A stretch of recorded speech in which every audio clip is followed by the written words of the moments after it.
Hey everybody, welcome back to part 3 of our Cyberpunk Bar exterior. This is Fengzu speaking and you're watching Design Cinema. So yeah, let's jump back in and I'll try to wrap this up hopefully within the next episode, maybe even by today. We'll see. Let me just take a time check. All right, so we started, so we'll run this for about an hour and we'll see how far we get. So what I'll do first is I'm going to jump right back into where we left off. Let me just see where we were last few days ago. Let's see. Okay, so I added some foreground elements. Let's go ahead and just collapse those things. Actually, maybe I don't want this foreground guy over here. Let's wipe them out. The rest of them, let's keep them around. That's fine. Okay, let's collapse these layers. Let me save this as a new version, V6. And I'm just going to jump in and start painting. So again, thank you guys so much for watching these episodes and leaving really good comments. And what I'll do is I'm just going to go off and start painting some really rough things here to mark, because I haven't seen this painting for a few days for now, because I've been working. So I'm just going to refresh myself and kind of just go off and add some details here and there of things that doesn't look quite right.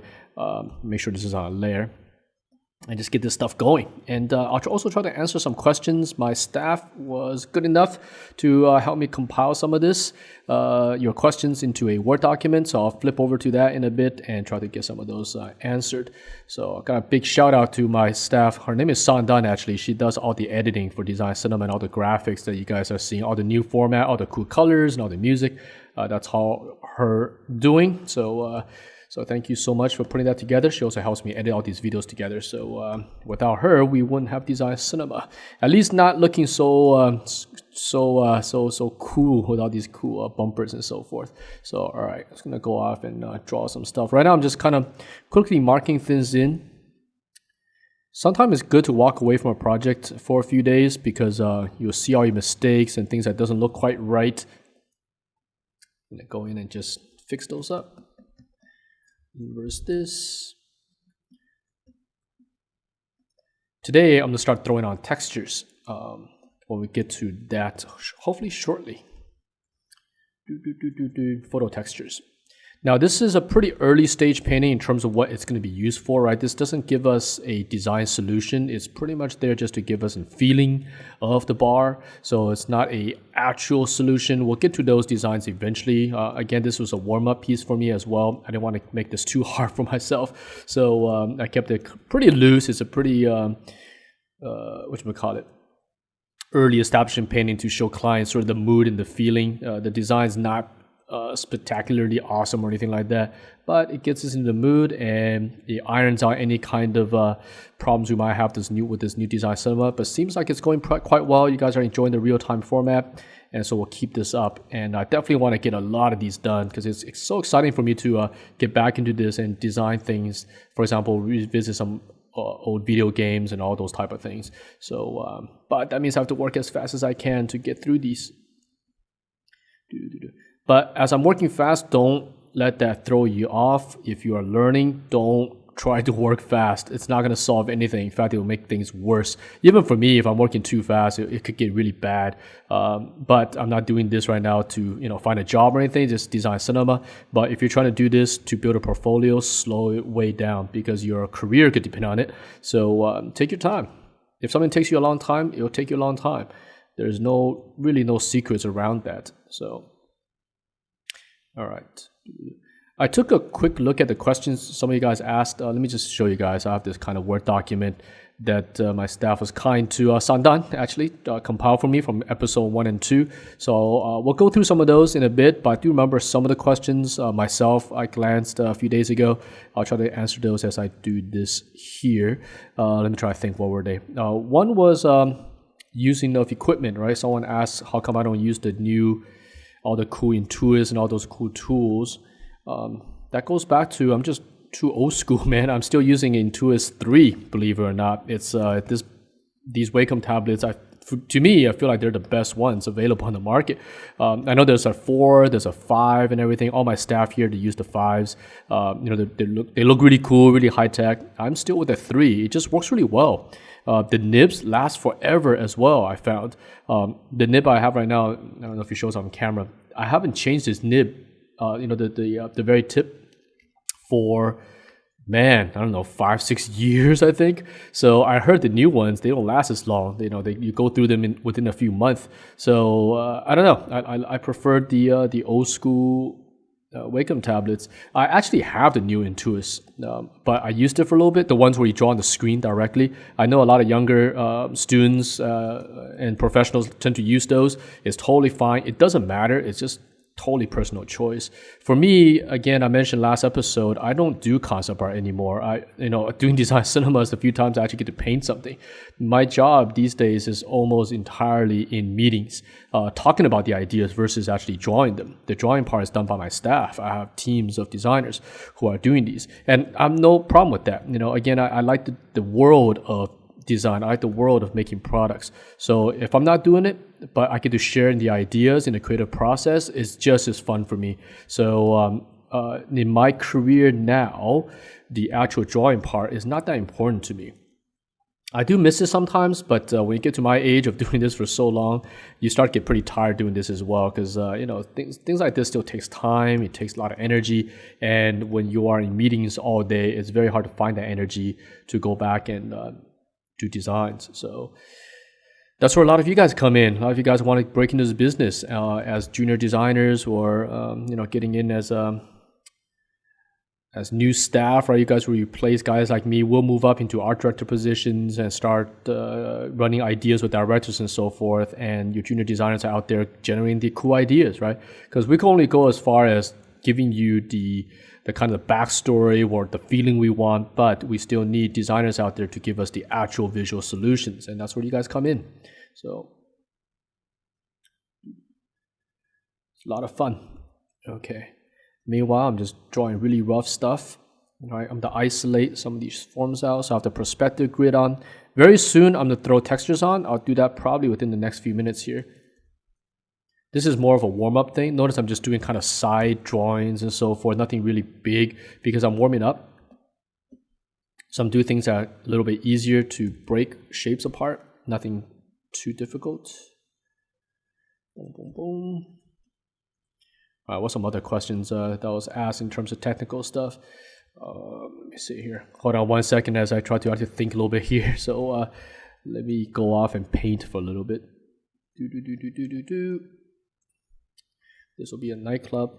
You guys will see this thing come alive very soon when we start putting the textures, because for a piece like this, in terms of we're kind of selling the feeling of it, happy accident is going to become a major part of this piece, in which we're going to depend on some textures to give us that extra kick, that extra feeling we want, the details that otherwise very hard to achieve in with a paintbrush here. Or at least to achieve it, it takes more time. Okay. Well, someone did ask, I think it was a 16-year-old. Someone said they're 16 years old and they're thinking about breaking into this business, but they read that a lot of things done today are all in 3D and they're more interested in doing stuff in traditional way. That is absolutely correct, that the industry right now is heavily dependent on 3D. So if you want to get more into the traditional painting stuff, concept design really wouldn't be leaning in that direction. The industry is almost, I'll say, I think mentioned what 90% nowadays done in 3D. The only reason why I don't use 3D is what I mentioned earlier. I don't do production myself anymore, but my team that do design, they are using 3D left and right. I'll say every project we're on right now involves 3D software. So either SketchUp or Modo or KeyShot, you name it, it's all being used. ZBrush, of course, it's all being used. So today's industry, if you want to be active as a concept artist, knowing 3D, I will say, is almost vital. So if you're not interested in it and you want to paint and draw, then you might consider doing more along, for example, illustration for marketing art, or doing comic books and so forth. That's an industry that still relies heavily on traditional medium, versus in concept design, it's moving into 3D. And it's only going to get more. It's not going to get less. It's going to get more, because you got to think what our job is. Our job here is to design, solve problems for clients. They don't care what you do to solve that problem. What they care about is the problem gets solved as closest to the final solution as possible. So using 3D software allow you to almost give them the final solution. For example, if you look at some of the concept done for, say, Avatar in these films, the concept artist involved is almost building the designs to film quality. Look up some of the stuff. It's the spaceships are almost done to film level, and by that's still in the concept stage. That's just how detailed the designs become, because that way when the director looks at a camera in this case, he's seeing the final spaceship the way it's going to look in the film as close as he possibly can. So if that design is approved, the likelihood of that changing down the pipeline is very low, and that saves the director time to correct things that are wrong. So that's why 3D is used. And now concept artists are using Keyshot and all sorts of rendering software to even render it out so it's photoreal. So it's getting to that gray zone where concept design is almost VFX design, where you're designing the final lighting, you're doing cinematography type stuff, you're doing what the DP is doing in terms of lighting the set, you're doing all of it. But your job is still a concept designer. But you gotta think what we're trying to do here is trying to solve problems. So the more you do, the better you are in your career. So long answer, short answer to that, what am I saying? Short answer to that question will be yes, you have to know 3D if you want to continue in this business. Guys like myself who don't use it, the only way we're surviving is that I've switched my position. My job is no longer a concept designer, My job is a art director / producer / production designer. I don't do the actual work. So in terms of the physical drawing, painting part, right? It's all notes now. Notes, meetings, making PDFs, reference images. That's what I do now. So, and it's just as fun. So that's something you have to also understand, that this business, you can't do this forever. You don't have the energy for it, especially if you have someone who's, say, 23 years old that just got into a studio. They are in the height of their career in terms of energy level. So they could outthink, outdraw, outspeed. You could do all sorts of stuff. When you get to a certain age, you have physical limitations in terms of your energy level. I'm still pretty okay. I could work pretty long days right now, but your energy level is nowhere close to what a 23-year-old can handle at the same, in terms of job scope. So that's just something you have to consider. And this is a pretty demanding business. Right now, some of the shoots, do run to 1, 2 in the morning, and you're very tired afterwards, But I remember when I was like 26, 27, somewhere around there, I could stay up all night. It wouldn't be a problem at all. I wouldn't even get tired. So, but now if I pull all-nighter, I'm pretty much dead the next day. So, those are things that you cannot change. That's physical stuff. So I try to work out. I try to go to the gym and do all sorts of stuff, go running and all that. But you're basically trying to preserve your aging versus when you're young, it comes naturally. So, okay, let's see here. Pardon for my little humming and making little noises. Sometimes I've been doing that forever, since even when I was young. Like I draw, you make little noises, and who cares, right? I mentioned many times design cinema. This is your work. Don't worry about how other people think. And sometimes in the art department, I used to just make a lot of noises, like do do do beep beep beep, and all those little fun things, because it puts me into the world. Okay, let's throw some textures on this sucker. I think I got enough quick line work. Let's just see what I added here. So before, after, a little bit more atmosphere, a little bit of a break. These should be little characters in the foreground, little robots and stuff. Let's put a little guy over here.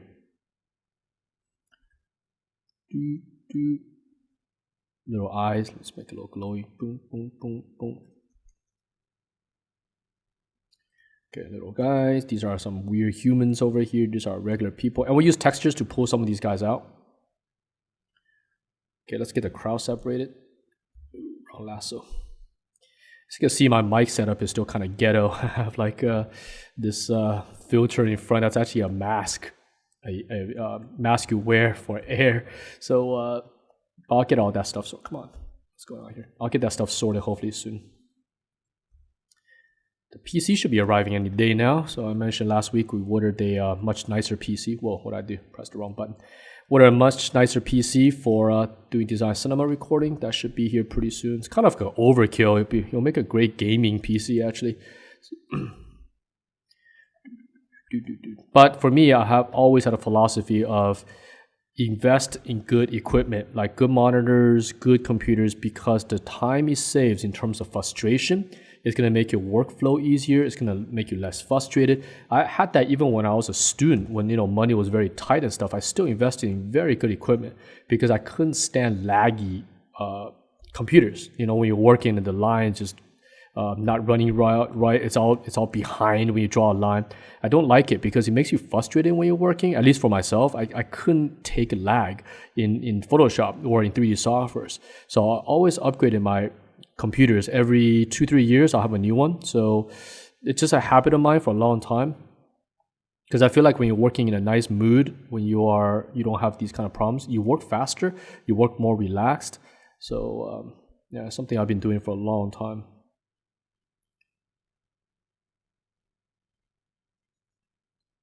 And of course, if you have a machine that's powerful, you could enjoy PC games, at least if you're playing PC games, at a level that's almost completely different experience. For those who play games on the PC, again, I'm not prompting for the PC master race or anything. I play all the PSs and all the Xbox and stuff like that.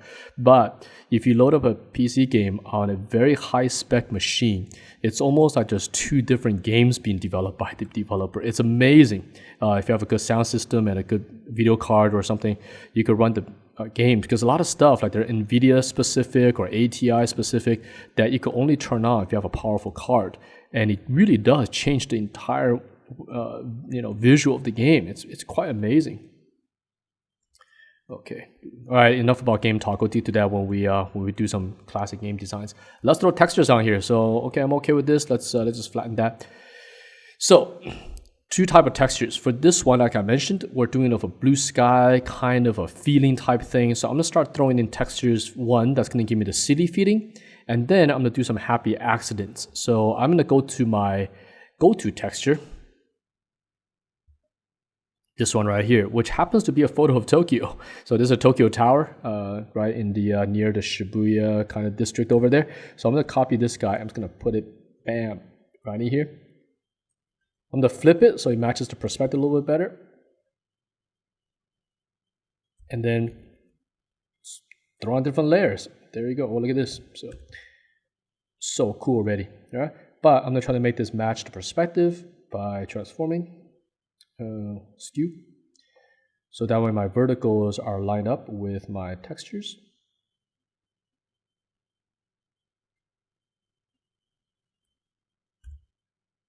Something like that. I actually have a cough right now, but I'm trying to try my hardest to hold it in. So it's quite weird because I feel like coughing, but then I'm trying to like not do it. All right, so you can see in the background, some of these buildings are starting to get a bit of the city lights feel. Really nice. Okay, I'm gonna use that again. I'm just gonna copy and paste it and maybe just drop it to about this section here.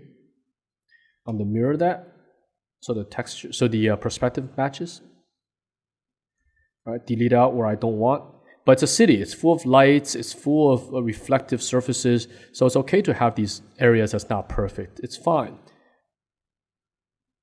The world is not perfect. The world is full of little accidents everywhere. It's full of things that's not on 90 degrees, right? So sometimes when doing these kind of paintings, it's totally fine to let some of those things go. It's not a problem. Ooh, right now I'm getting the lag, and that stuff drives me nuts. Try to increase the texture here, and just lagging. Okay. Let's grab, there's a favorite texture in here, which is this little section here. Love this little area. That actually looks like Shibuya, the famous Shibuya 109 area, possibly. I don't know, looks pretty happening. Okay, copy that, paste it here. If you guys haven't been to Japan, go check it out. It's pretty awesome. Okay, especially if you like cyberpunk like me. I go there I was just there actually 3 weeks ago, so I go there probably twice a year. Okay, just to absorb the atmosphere, the great food, of course, crazy shopping. They have the weirdest stuff you could ever find. And the thing about Japan is that they have a lot of seasonal things, so if you don't buy it like this week, it's forever gone. So you miss out all sorts of cool anything. Clothes, accessories, weird gadgets, they switch it out so fast over there. Okay. This part's a little weird. Take some of those out. I'm gonna take this area here and kind of throw it into that section here. So it looks like a really happening district. Right now, this Cyberpunk is a little happy, but I'm okay with it.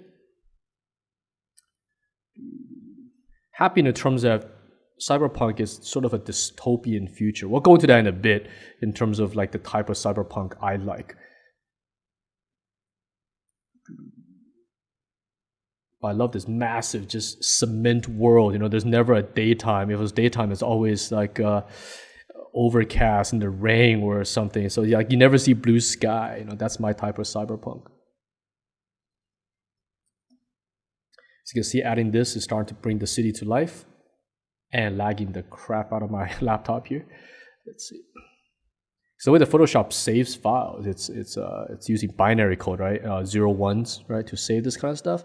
So the way compression works, I'm getting way off topic here, but as I paint, I kind of blabber these things. But anyways, the way compression sort of works is it groups series of codes probably together. So if you have a very simple, say a all black canvas, and you put a couple of dots on there, it only saves the information for those dots, the coordinates. Everything else gets compressed into one code, essentially, right? I'm pretty sure that's how it works in terms of how compression works. It takes similar things and group them together, so therefore it makes the file small.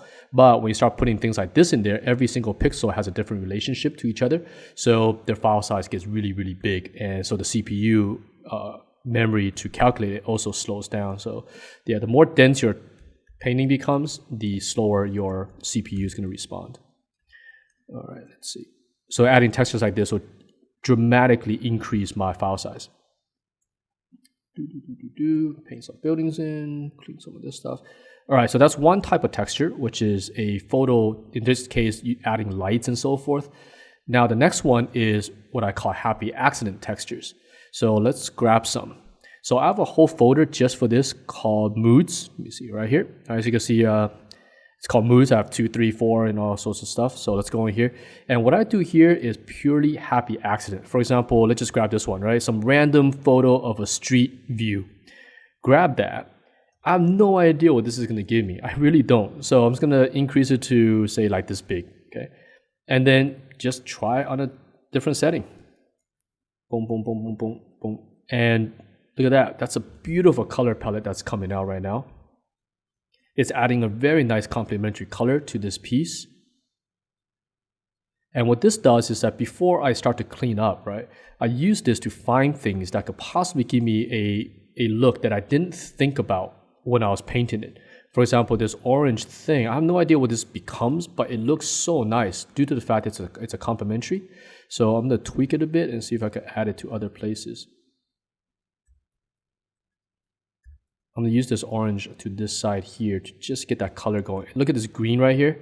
So nice. All right. Now, this doesn't work for everything, right? But it works for, depends on what you're doing. It works really well for this piece because I'm going for a feel of this massive city. Oh, my computer's like totally laggy. All right. Let me see here. Let's put this guy over here. So nice. This could be an advertising sign. I have no idea, but it's giving me some nice colors. A little strong right now. So I'll do is I'll turn this down. Orange is not a very powerful color, so we'll tone it, we'll desat it at that location. Let's desat this down as well. What? Computer started to freak out. Let me dump memory here. Edit, purge all. Okay, that should dump some memory. I'll merge this pretty soon too. The more layers you have, also it makes the files really, really big because Photoshop preserves all the relationship with the layers. Okay. So you can see happy accident. No idea what the heck this is, but it looks freaking awesome. If you're older like me, you grew up. I know that I've been compared to the Bob Ross thing, but I grew up with that guy, man. When I was really young, I don't know, 9, 10 years old. Bob Ross, like 1980. Gosh, it was during the Reading Rainbow days when he was on. So that's 1987, 88. Some of you guys probably weren't even born yet, but that was when I was growing up. Watching Bob Ross, Reading Rainbow, and all the PBS things, Sesame Street and all those crazy stuff, and had a huge impact in my life. Bob Ross back in the days was like a magician. He's really happy. He's always in a good mood. You could probably look up his videos on YouTube. And he has these little tricks, essentially with his brush, so he can make little mountains, little trees by just dabbing the canvas. And as a kid, you're like, how in the world is he doing this? Of course, you go to the art store and try to buy some of whatever he has, and it never works the same way. Okay. As I work on this. Oop, what am I doing? Wrong setting. I'm supposed to be on the warp. There we go. What's going on? Why is it not behaving? Hold on a second. Transform, warp. I'm getting a little more comfortable as well recording for you guys, so hopefully it will make these episodes run a lot faster.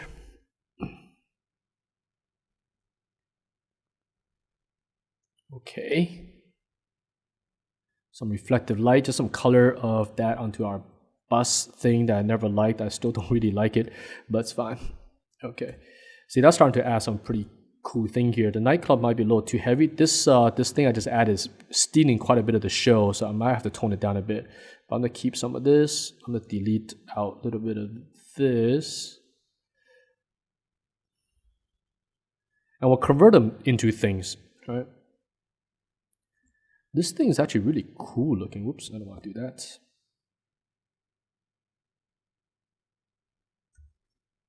Like this orange thing, I don't know what it is, but it's neat. It's got the old school cyberpunk colors. This complementary red and orange. Which brings up a question someone asked also, color is not something that belongs to anyone. It's totally true. Colors exist in the natural world. Now, what's the exact question here? I have it over here. It's one of these bottom ones here. It says, my question, isn't color something universal? For instance, Ryan Church, orange, violet isn't patented by him, right? Yeah, it's totally true. Color doesn't belong to anyone. It exists in the natural world. And what we're using here, for example, in this case, is called complementary color.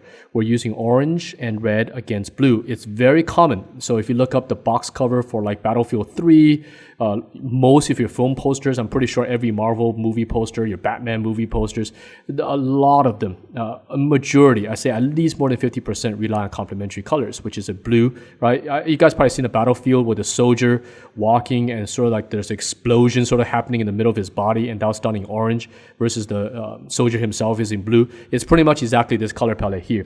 Complementary color just works really well. I don't think there's a known reason why that is, but it just is. So like sunsets look really beautiful because of complementary colors. Magic hour when the sun is setting and that orange is hitting the top of a mountain and the rest of the forest is cold, right? It looks really nice. For humans, we just find that color palette to be extremely nice. So I'm sure there's a crazy scientific reason why that is. But complementary color is one of the ones we use. And there's all sorts of color theories out there for different usages, but complementary is one of the I'll say the most used, right? There are also, for example, pastels and all sorts of things you could do with colors, and that's where you could learn about it in going to, for example, like an art school or something. Even if you take a weekend class somewhere, you can learn about all these things and start applying it in your everyday work.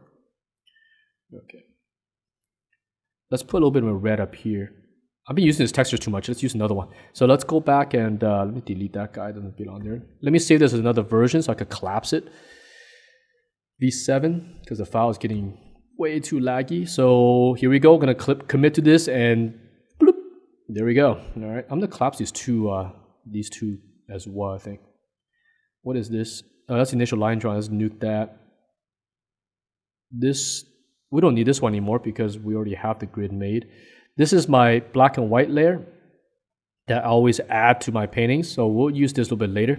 As you can see, if I turn this on, some of the buildings back there is a little too dark. In fact, we could adjust that now.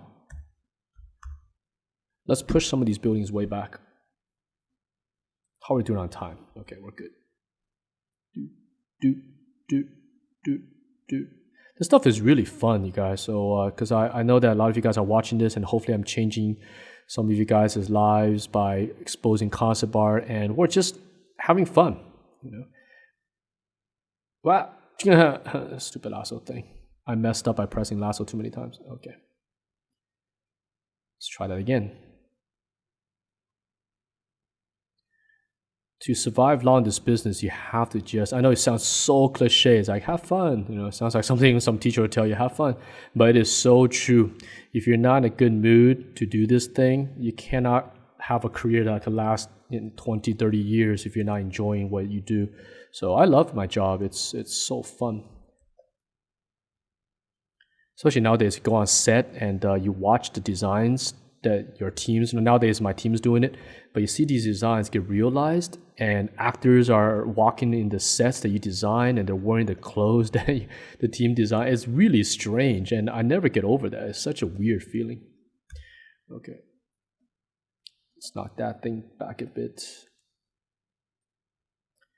Man, I'm exposing my age, man. Reading Rainbow, I just love that show. Oh, what else did I watch back in the days? Like Thundercats and Inspector Gadget.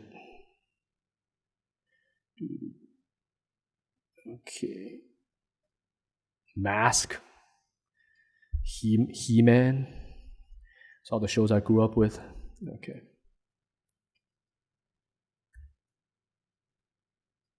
Neo Tokyo coming out, or Neo something, right?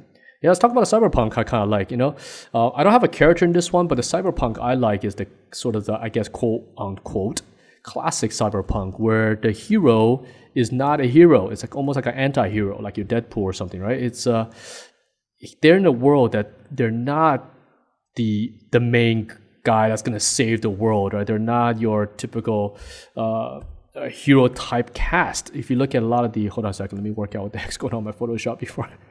Okay, everything's fine. Okay, for example, you look at let's look at Blade Runner, for example, right? You have Deckard, who is a beat cop. He's a detective. His job is to hunt down the Nexus, and he's not a rich guy. He's not the best cop on the force. He's just some dude. He doesn't even enjoy his job that much. He's just tasked with hunting down the Nexus. You look at his house. He lives in oh man, what's his apartment number? Like 9,700 something, 31, 32, right? The dude lives in an apartment block that's got 9,000 units, right? So it's a small little place. It's not great, but that's the world. That's the cyberpunk world. That these are anti-heroes almost in a way, that they don't want to get involved in the situation, but they happen to stumble into it. Versus a hero is generally, well, not all cases, I guess, but in most cyberpunk stuff, they find themselves into these situations. If you look at Fifth Element, same thing. What's that guy's name? Corbin Dallas, right? So he lives in a crappy apartment too. I don't remember his apartment number, but he lives in one of those giant blocks.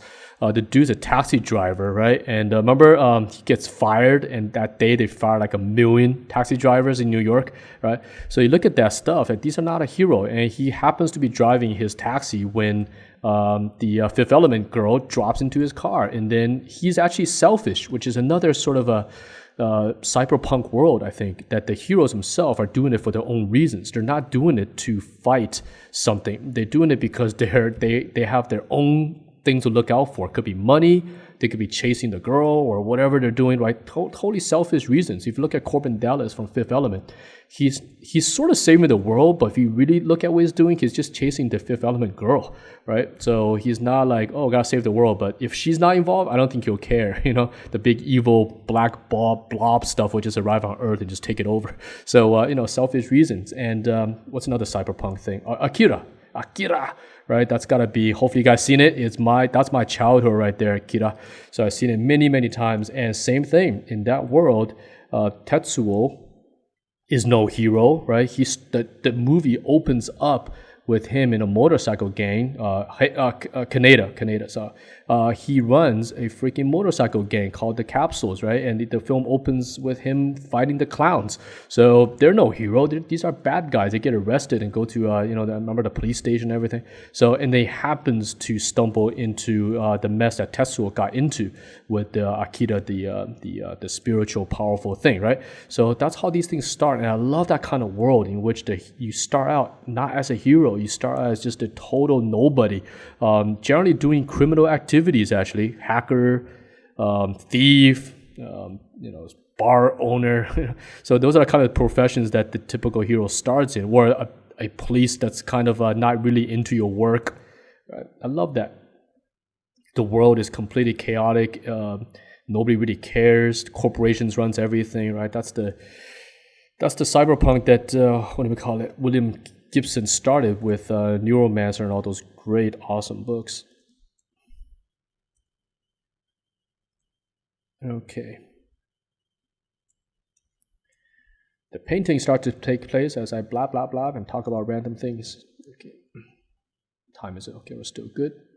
I should probably pause this recording real quick, just in case, again, if it crashes. So let me do a quick save, and we'll continue right after the quick save.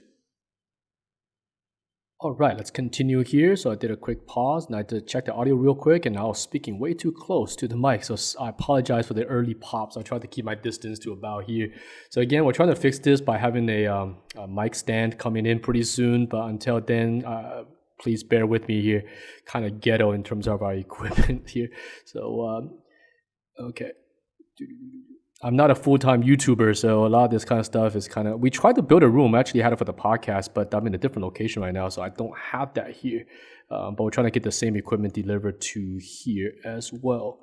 Try to make this as pro as we can. I want you guys to have a good experience listening to things and not be annoyed. Because personally, I get annoyed with mic pops and stuff when I listen to other shows.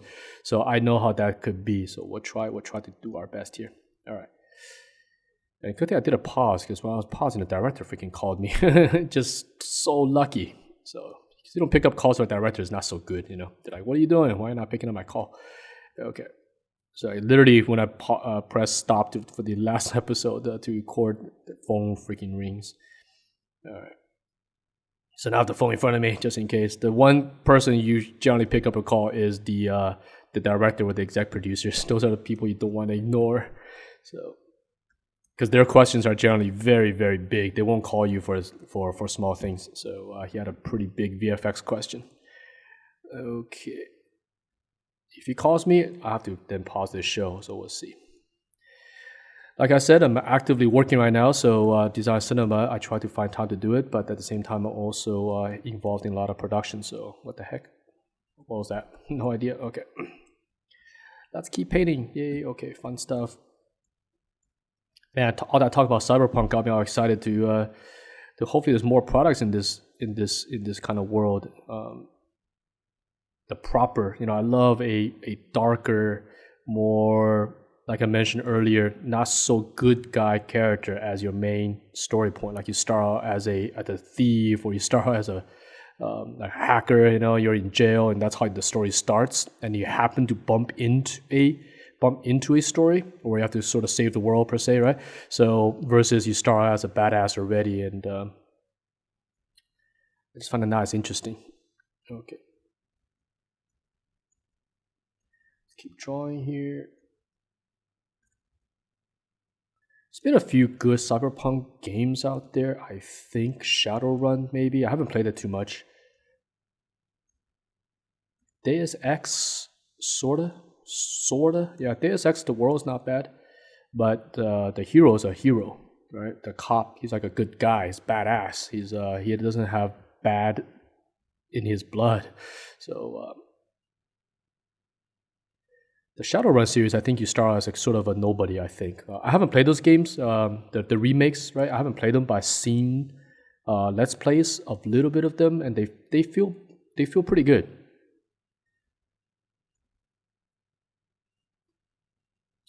We'll see what CD Projekt does with Cyberpunk 2077, but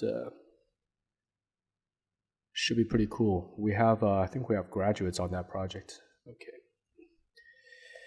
Let's draw. We might have to put a few more textures. What was I doing? Putting textures? Okay, let's put a few more here. Let's see what we got before we got distracted. Let's find some other random textures. I'm just looking around. What do I have in here?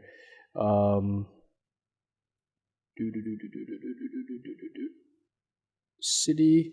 This stuff is pretty simple to use. That's a straight up texture of a city. So if I throw this, for example, back here, it'll probably look pretty good. Let's try.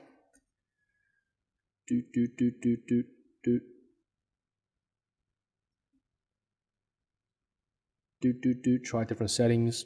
Sorta not. If it doesn't work, I just abandon it. If it works in the first few tries, okay, we'll keep it. If it doesn't, then I don't waste my time trying to make it work. This one sort of works, sort of doesn't. Let's see if we can throw it somewhere else. It's kind of nice. It's more this complementary color stuff showing up, but I don't want to overdo this though. Let's see.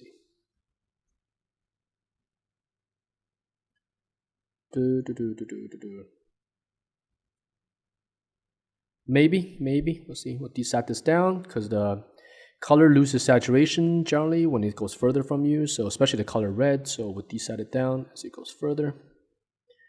I know I mentioned a lot of random stuff, like sometimes fundamental type stuff. So we'll talk about those as we maybe specific episodes will talk about it. So because each of these topics could become an entire show on its own. So we'll get to that when we get to it. Okay.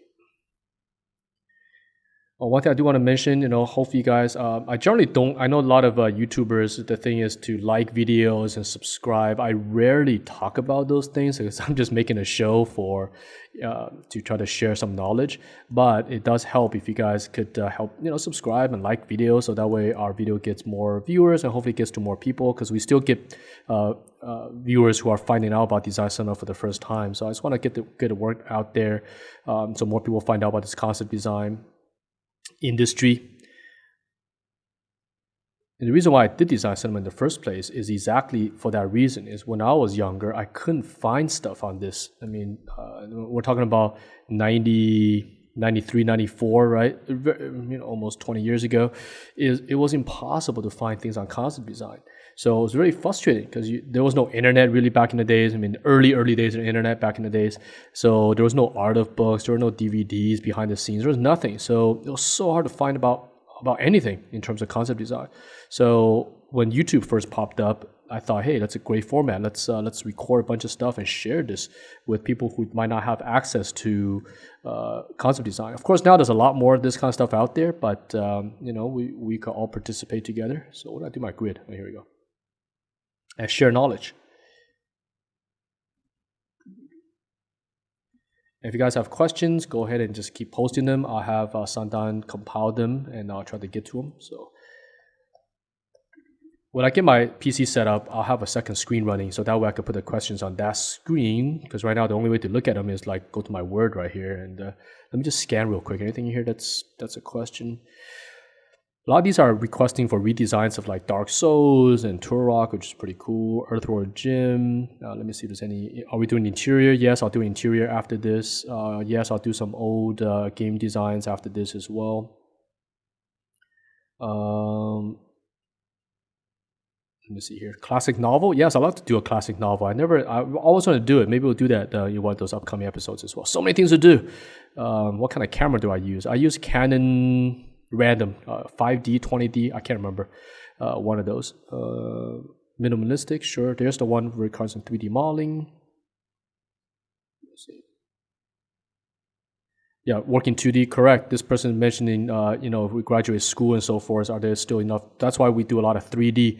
But in terms of knowing 3D, as long as you know it, even if you know SketchUp, is almost good. So, because right now, most of our designs are done in SketchUp. So we could provide the concept designs, the models to the clients. And then SketchUp actually can export that model into rendering softwares, such as Keyshot and so forth. SketchUp even has its own V-Ray renderer. I think it's free. I'm not sure.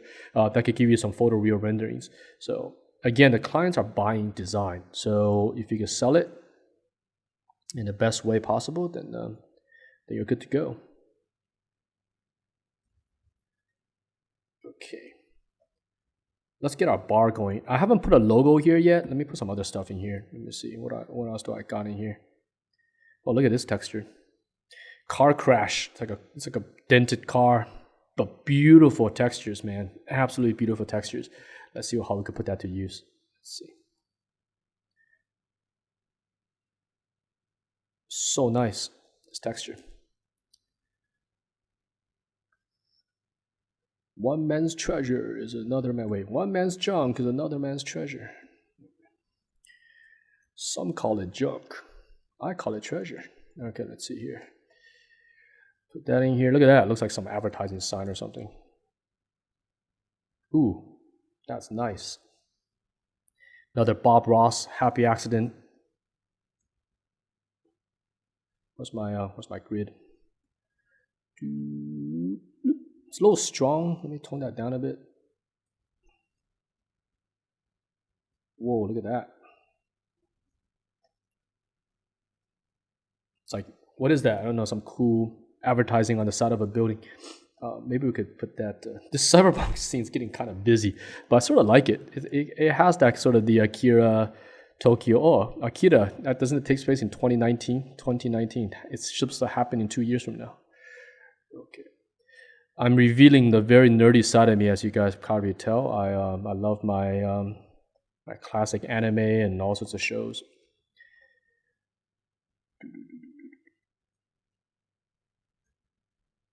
It's kind of cool. It's like a little eye-catching point somewhere in there. All right, let's do some. Let me collapse these guys. I'm still speaking to the mic too close. Let me collapse these. All right, we're committing. All right, here we go. Committed. Okay. Black and white layer on. Let's separate out some atmosphere because we're getting too flat right now. So let's grab this kind of lighter blue and let's punch down this section here. Throw that into atmosphere. Let's push those guys way back. Okay, good. Let's push this guy back a bit. Push some of this stuff back. This will work up. I think back there it starts to look like a Japanese building or something. We could do a little bit of that. Cyberpunk also, classic cyberpunk tend to be rooted in Asian cities quite a bit, like Hong Kong, Tokyo, because that's where it started. Neuromancer started, I believe, in Singapore, actually, in terms of where he wakes up. In that book, he actually mentions the street that my school used to be located on, which is really weird. So, okay. So some Asian buildings wouldn't hurt. Starting to feel pretty good. Let me collapse that. Before I collapse that, let's check it. Okay. Feels about right. Good enough. Collapse that sucker. Okay. Reverse. Blur your eyes a little bit. Okay. It's starting to get there. It's starting to feel right. So now I've got to clean up because it's all over the freaking place. Boom, boom, boom, boom, boom, boom, boom, boom, boom. Okay, these are people. We should throw some textures for them as well. Let's make this place a little clubby. What was it? It's a bar? It's a bar? Okay. It's turning into a bar club now. Okay, what do I need? I need something that's clubby. Let's see. Let's go to... What's my characters? Let's go back to here. I got some of these.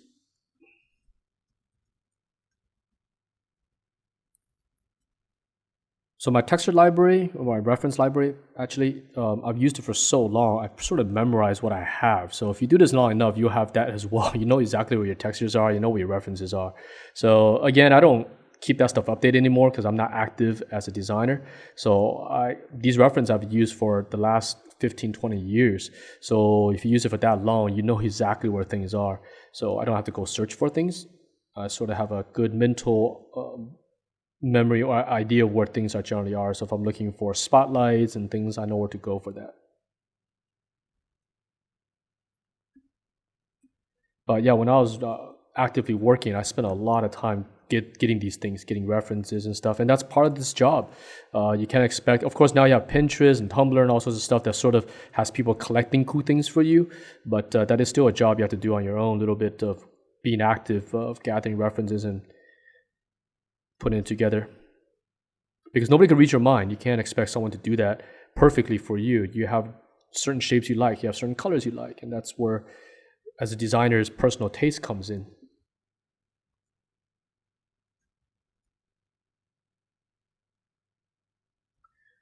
So these are people like waiting outside the club or the bar. Oops, what did I do? Wrong button. These are eventually get turned into characters. You can see right now we already got some people in here. I'll show you like if we have to clean one up, what that would be. Like we take a silhouette, I'll lasso a guy here. Let's put the punk in Cyberpunk.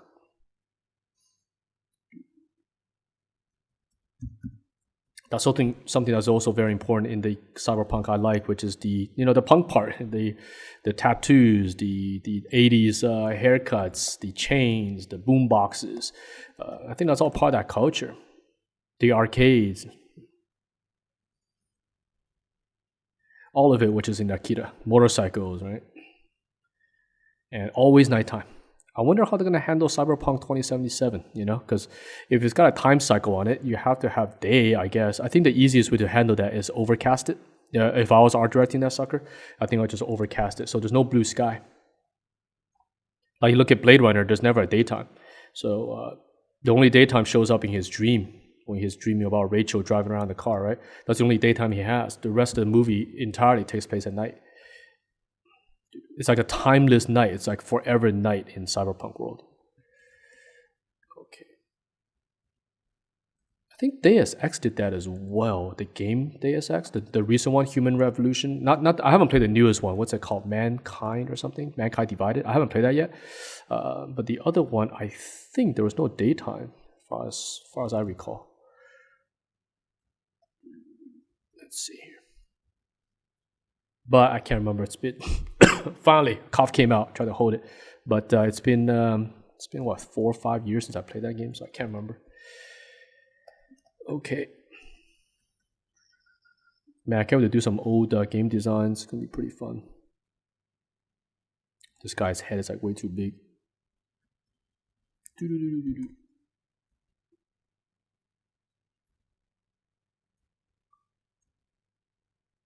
That doesn't look like a mohawk.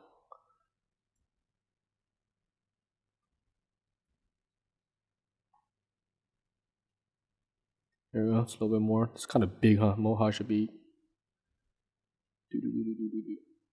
It doesn't matter. They have all sorts of crazy haircuts. Draw them out. This guy's on a mission. This dude just stole something from somebody. It's like wearing his big Dr. Dre beats or something. Little wire. He's like, I'm out of here. Just freaking hijack somebody's cyber money or. Yeah, the word cyber that gets used a lot back in that. You know, hackers, cyber. This guy's like, I'm out of here. This dude's like a droid or something. Let's give him a droid look. Oop, that's too happy.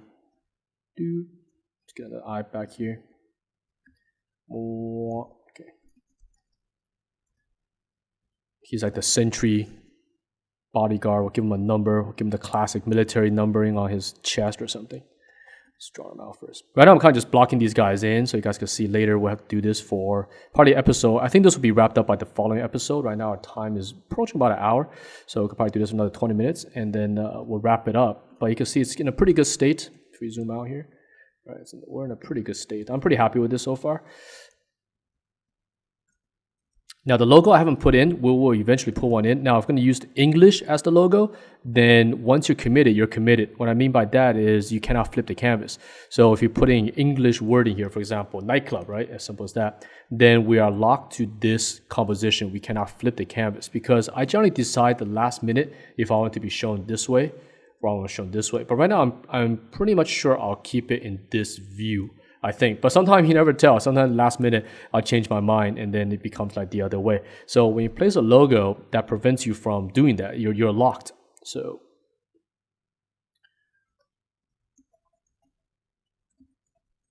we have to come up with a cool name for this.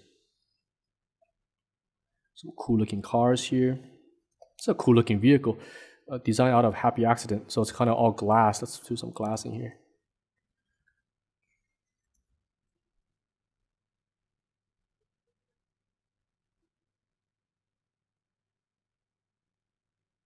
Kind of all these glass panels.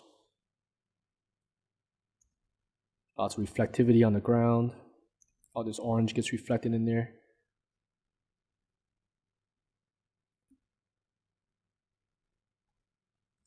Personally, I still prefer old school painting. Things like this kind of reminds me of what I loved when I was younger, like Sid Mead and these guys who paints using dabs of colors and dabs of paint to really capture the world. 3D, it's great, but personally, I feel like it loses a little bit of the artistic touch to it. It loses the person behind it. It becomes a manufacturing thing, like you're starting to not see who the creator was. So of course the industry don't give a crap about who the creator is, right? They just want the design. So moving to 3D, you do lose a bit of that feeling, I think. But you have to move the time. That's where things are. Let's see. They wouldn't do that for a bus. That looks like more like a ship. This is a vehicle, or something like that.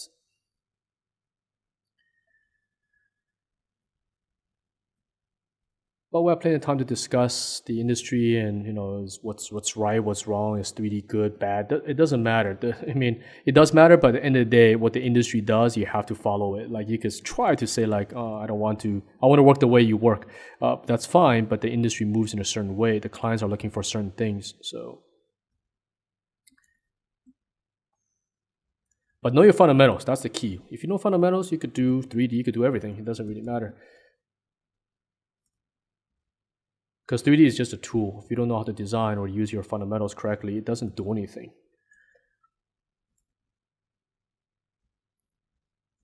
These are supposed to be people back here. This vehicle is actually not that big. It's like kind of like a little bit longer than a van, I guess. Let's put some headlights here. This is facing this way here, so its headlights are here. Let's put some tail lights on here. Let's get some reds. This is not red enough. Let's make this a little bit more red. A little bit more red.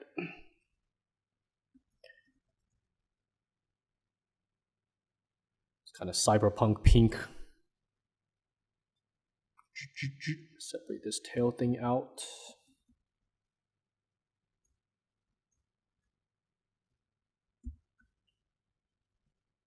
Hope we're recording. Okay, good. Oh, okay. There's an indicator on my taskbar as it just says recording. I actually done design cinema before where the record didn't actually register, so I did like half the episode. It was never even recorded. Okay.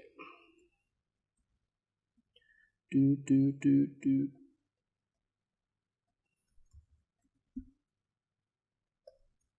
Let's put some highlights on these guys. Everything's reflective.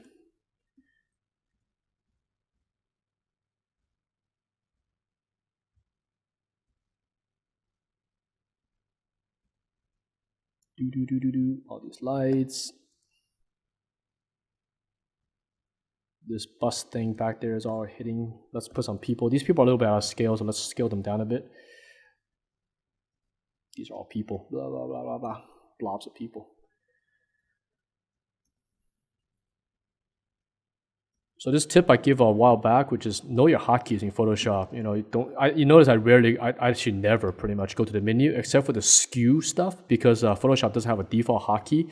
I'm too lazy right now, but generally I actually assign a hotkey to those things. But that's the few things that Photoshop, it has one that you can use a shortcut to get to, but on the Mac it's a little awkward. I'm very used to on the PC to get to it. I think it's like Control T or Command T or something to get to one of them. But those are the only thing I go to the menu for, but I don't use them often. But in terms of like selecting, getting to your brush and all that kind of stuff, just learn your hotkeys. It'll save you so much time. And that time is not to rush. That is to stop your brain from getting out of the zone. Because I find each time I have to go up here and I push for a menu or something, it stops the flow. So you gotta get Photoshop into a zone where you're in total control of it, right? It doesn't control you. So during your creative process, you're just using it as a tool. It obeys you versus you have to go find it, It's just like drawing on paper. If you're drawing on paper long enough, you don't worry about the technical part of it, just drawing. So Photoshop has to become similar in the way you feel about it. It just makes the creative process much easier. Okay, let's deal with our bus. Our bus is still kind of rough. Let's get that in here. I don't know what the heck this stuff is. This guy looks like a dude right here with his little eye. Let's do that. Boom. Boom. Let's see what time. Okay, let's do this for another 10 minutes and we were probably pretty good for this episode at least. This is where you start to see clouds. It's like looking up in the sky and just see like, what is this? Looks like a girl. She's got a backpack or something and she's kind of walking. Her dress is all in blue here. This is some Ewok on steroids. That's that guy selling R2-D2 parts. Of course, Star Wars wouldn't be cyberpunk. Star Wars is mythology. Star Wars is not even sci-fi. I don't know. There's probably way too many Star Wars fans. I start making comments like, "No, you are wrong." But I hope I can say a little bit about it since I worked on them before. But Star Wars is a myth. It's a mythological. It's kind of like Lord of the Rings or something like that. It doesn't exist in sci-fi. It's like a lore. So that's why Star Wars doesn't have sci-fi things. The recent ones start to get a little bit into that, but for example, it doesn't deal with gravity or anti-gravity in space, right? It never tried to explain it. Versus in sci-fi, you tend to use technology as a way to explain what the world is like. Star Wars is not. Star Wars doesn't care about those things. It never get into that. It doesn't have behaviors of how should I say, physical or space kind of things. For example, gravity is one of them. The other is the lack of air, I guess, in space. Like Star Wars doesn't deal with that kind of stuff. So when a spaceship blows up, you don't see stormtroopers in space, trying to breathe, right? They never deal with that kind of stuff. It's just not that kind of world. It's a myth. Now that I mentioned Star Wars, I'm sure I'll get comments like, all sorts of stuff that I'm wrong. I have no idea. But in terms of working on it, that's what was briefed to us in terms of what Star Wars was. So it's not science fiction. Because it's not based on science. It's based on cool characters and stories and worlds, but not based on science. Because most of your sci-fi comes from some kind of scientific thing, like either man created something, like say Avatar, right? Sci-fi.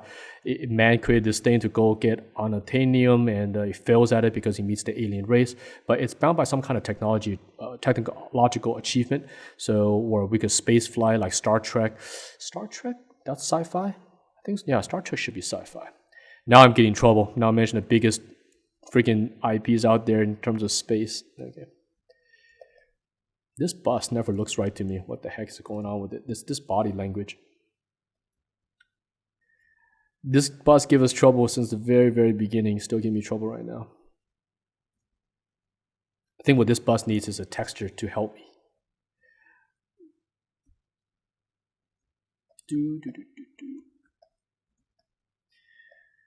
Yeah, the problem with blabbering is that you say some stuff that's probably not correct and someone's going to correct it. Okay, let's see here. Whoa, this Photoshop is really slow at this point. I wasn't even using layers. Look at that. Okay, because I forgot. Let me see. Can I get a texture in there for the bus?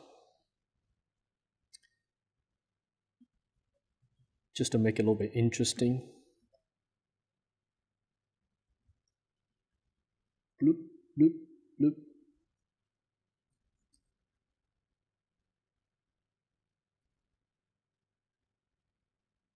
Let's find some other thing. Let's find a design to put on top of this one. Let's see, what can we get for that? Let's go back to our moods. Cool thing about moods is that it serves multiple purposes. So sometimes it's moods, sometimes it could be for design. So let's try this old classic, I don't know what car this is, Rolls Royce or something. Let's see, let's put that in here. I just want to get some shapes going for it.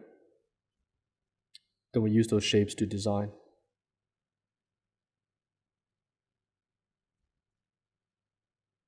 It's kind of cool. I don't care for the headlights or any of that. I just want some of the forms.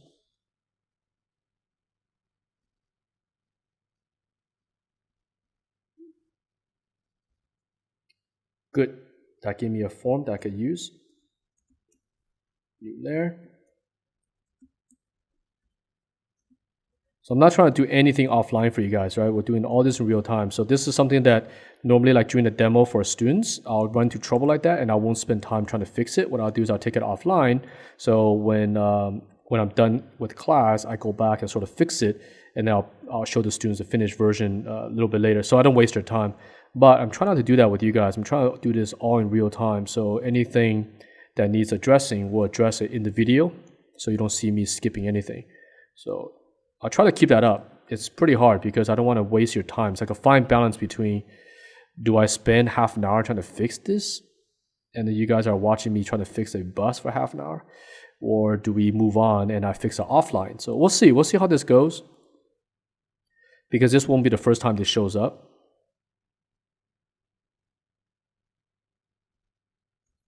This is better. It's got better forms on it.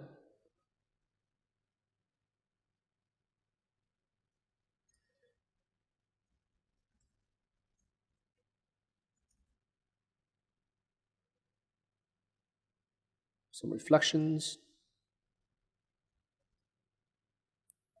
Wow, my Photoshop is really laggy at this point. Okay, let's get some of this blue in there.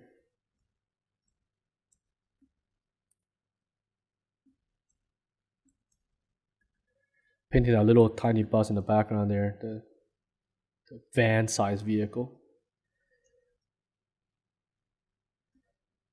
Let's indicate like there's some lights. I want this to be, let's go for our classic green.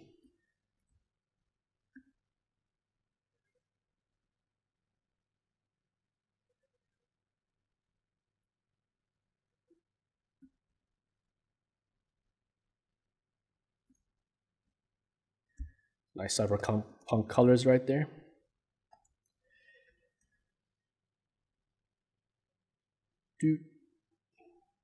What's the reverse of that one? Something like this. Okay. Almost there for this one, but I think we're leaving this episode in a good state here. So next episode we'll wrap this for sure. Then we'll get to the interior. So someone also asked if I could use different painting techniques to do these demos. I'll definitely try, but keep in mind what I mentioned earlier, which is I don't have that many techniques. I only use one or two because it works for what I need to do to get the idea across. So I'm not always learning new ways to do things and stuff. It's because it's for what I do now, it's not needed. So for someone who's learning, obviously that's important. But that's why there's also other YouTube videos out there with great concept artists doing videos. So you could check out a lot of them out there to find what you like to do.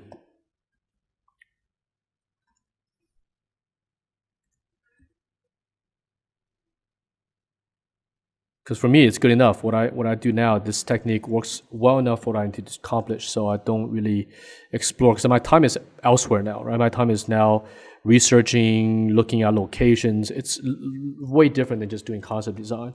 So I don't need to refine my painting techniques anymore. So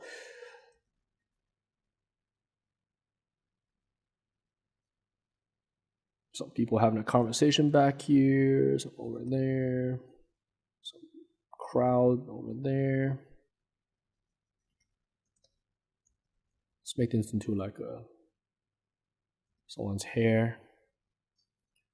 There's some big dude. Let's make it into his back view. I think it's be cooler. Tall dude with a very interesting cape. Ewok guy right here. Selling R2. That guy looks like a little droid right here. A lot of robots in this. There's no aliens in Cyberpunk, at least not the ones I like, right? But there are droids everywhere, weird robots and all sorts of cool things. I don't know what this orange thing is. We'll deal with it next week.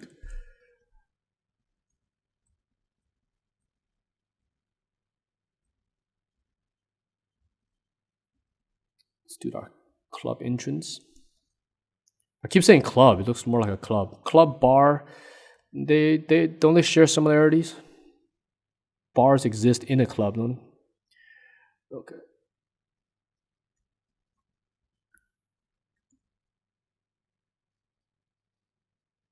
Actually, what is the difference? I guess a bar could just be much smaller scale, right? A club is a little bit bigger. Actually, I don't know. I don't know what the definition are. Like, what is a clear definition between a bar and a club? Maybe a club has a dancing space? I don't know.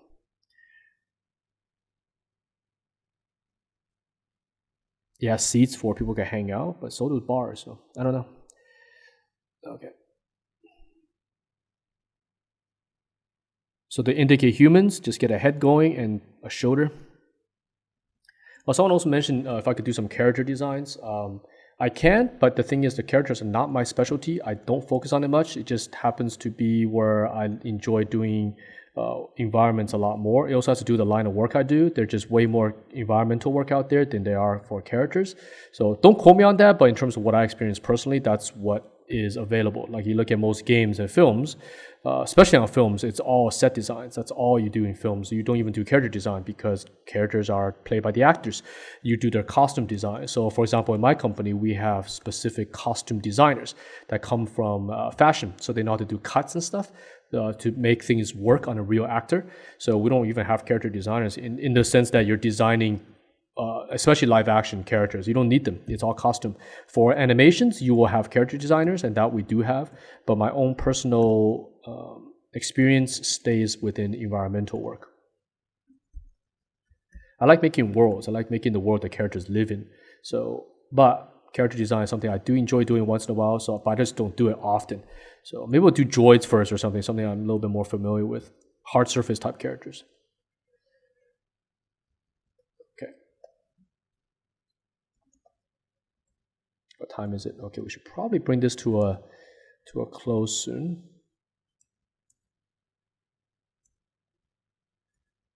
Where's my grid? I'm gonna put a few more little perspective things in there. I don't know what these are. Lights in space, just following my grid basically.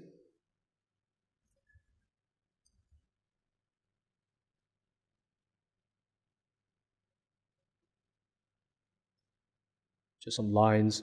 Could be drones fly in the air. Actually, Cyberpunk doesn't even have drones. I guess it does. But just little, who knows what they are, little phenomenons, little anomalies in the city.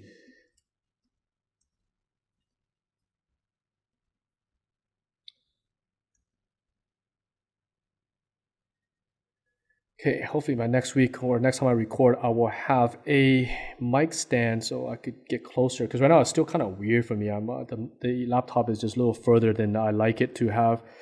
So it's a little awkward. And the mic totally blocks all my keyboard. So I gotta look over it. Okay, stop complaining. I did it last week. No complaining. Just deal with it, right? We solve problems, not create them, right? So something I like to tell my students, like when you work on a game or a film, you're generally just imagine a giant mountain that's on fire. So tons of fire everywhere. Your job is to try to put them out. That's it. And then when you try to put out, you try not to start new fires. And that's our job. So if you could put out a certain section of the forest, get the fire out, you're doing a pretty good job. You don't want to be putting out some of the fire and then starting some fresh ones somewhere else in the mountain. Then you're not solving the problem. So that's essentially what game design or game industry or film industry is that there's a giant fire and you're just trying to put it out. And the more you can put out the fire, the better you be wanted by the business out there, because you call one company and you put out all their fires. They'll love that. This part, I'd love to put a warp in there. I used one last week. I have no idea how long this episode is running for, but I think we're coming to our end here. Let's see. This area just looks like there's a warp in there. I'm going to try it on the layer.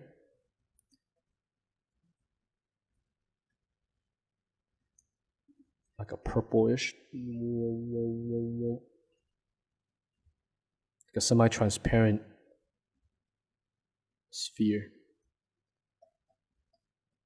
We could project our logo into it or something.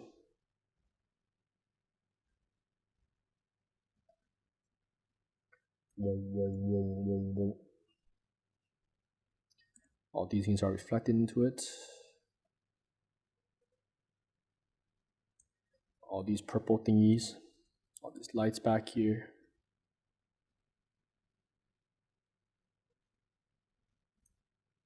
It's kind of cool. I kind of dig it. Okay, I don't like the way I did that heart thing right here. Let's put that back.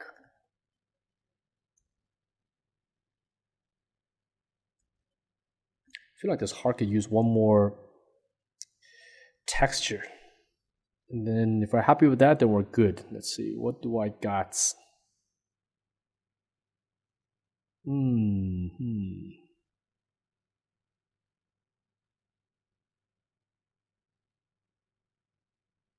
Let's see. The car one we used earlier. I'm not sure exactly what I'm looking for here. I'm looking for something to slap on top of the heart one. I'm not sure what it is yet. Let's see here.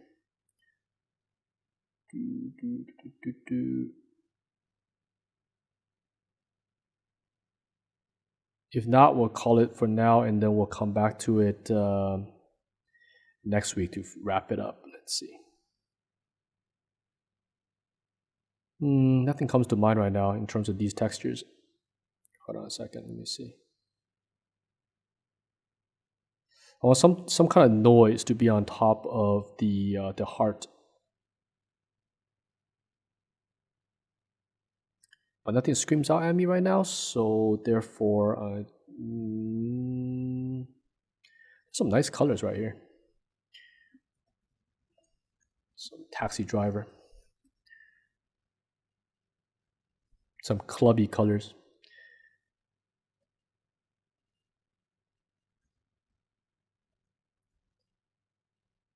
Looks like the entertainment district back there. Let's put it back here. Way back there, something interesting. We'll get rid of this yellow part here.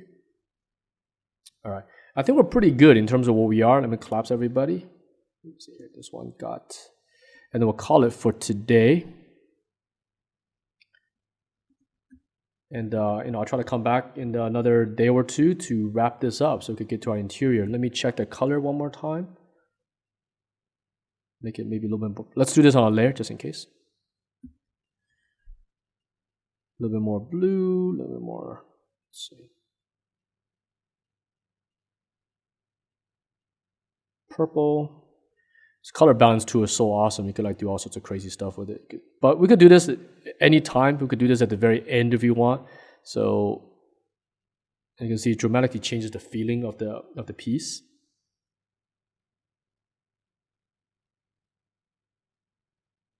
Like look at this purple.